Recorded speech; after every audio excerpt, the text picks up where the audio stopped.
Good morning on this Wednesday morning in the beginning of summer. I'm not a person who longs for the good old days.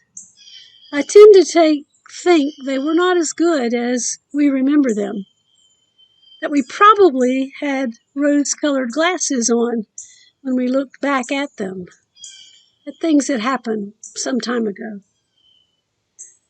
I know I was not always happy and cheerful.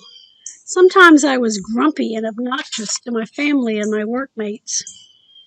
The meals I cooked were not always what everyone wanted to eat. The bills were not always less than our income. Our larger family did not always agree on everything. On the other hand, there are many really good things in our past, things we miss now in our present.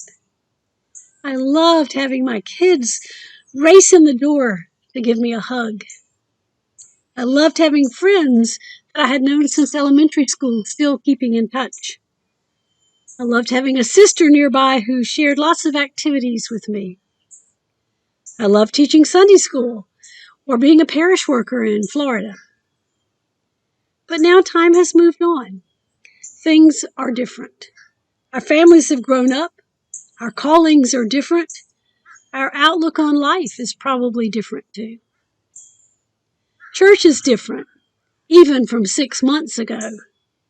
Since being together with each other in church buildings is not happening, we miss seeing each other, singing together, and receiving the bread and the wine. Yet we know in our heads, and hopefully in our hearts, that some things have not changed. God is still with us, no matter what is going on. I was listening this week to an online talk by a Wartburg Seminary professor, and then to the response to his talk online by a number of people who were part of the Zoom meeting. One thing that the Bishop of the Central States Synod said, her name is Susan Candia, something she said just struck me. She quoted Walter Brueggemann, a retired seminary professor and an author from Columbia Seminary in Atlanta. Brueggemann said, "We need God to Easter us." Now, if you wonder what that might mean, you're not alone. If God is to Easter us, then we are to be resurrected, not resuscitated. We're not going back to being who we were, as much as we might like to go back to the old ways of doing just about everything. We will not return to all our former ways. We will not be resuscitated. We will be resurrected. If God Easters us, we will be new beings. We will do things in new ways.